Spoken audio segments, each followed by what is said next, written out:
श्री हरि भक्ति आस्था में श्रीमद् भगवद गीता के अध्याय 4 श्लोक 15 से 28 के हिंदी अर्थ को सुनेंगे। श्लोक 15, 16, 17। पूर्व काल में मुमुक्षुओं ने भी इस प्रकार जानकर ही कर्म किए थे, इसीलिए तू भी पूर्वजों द्वारा सदा से किए जाने वाले कर्मों को ही कर। कर्म क्या है और अकर्म क्या है, इस प्रकार इसका निर्णय करने में बुद्धिमान पुरुष भी मोहित हो जाते हैं।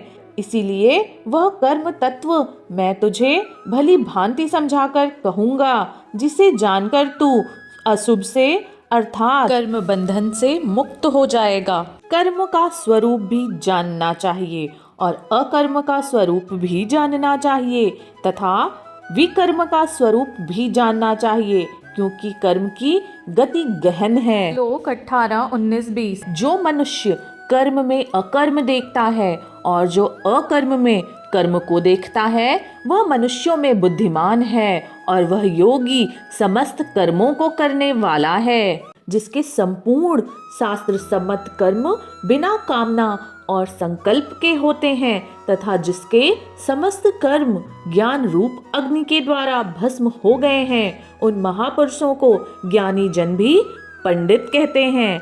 जो पुरुष समस्त कर्मों और उनके फल में आसक्ति का सर्वथा त्याग करके संसार के आश्रय से रहित हो गया है और परमात्मा में नित्य तृप्त है, वह कर्मों में भली भांति बरतता हुआ वास्तव में कुछ भी नहीं करता। श्लोक 21, 22, 23। जिसका अंतःकरण और इंद्रियों के सहित शरीर जीता हुआ है और जिसने समस्त भोगों की सामग्री का परित्याग कर दिया है, ऐसा आशा रहित पुरुष केवल शरीर संबंधी कर्म करता हुआ पापों को प्राप्त नहीं होता। जो बिना इच्छा के अपने आप प्राप्त हुए पदार्थ में सदा संतुष्ट रहता है, जिसमें ईर्ष्या का सर्वथा अभाव हो गया है, जो हर्ष शोक आदि द्वंद्वों से सर्वथा अतीत हो गया है, ऐसा सिद्धि और असिद्धि में सम रहने वाला कर्म योगी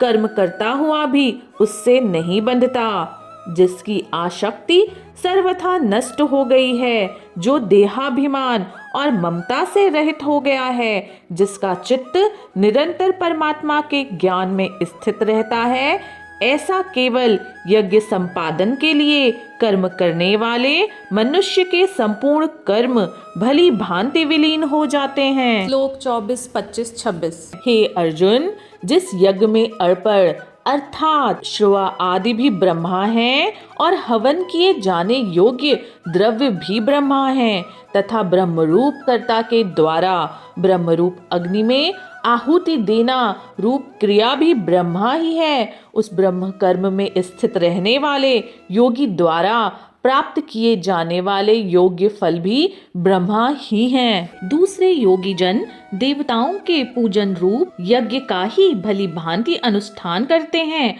और अन्य योगी जन पर ब्रह्मा परमात्मा रूप अग्नि में अभेद दर्शन रूप यज्ञ के द्वारा ही आत्म रूप यज्ञ का हवन किया करते हैं।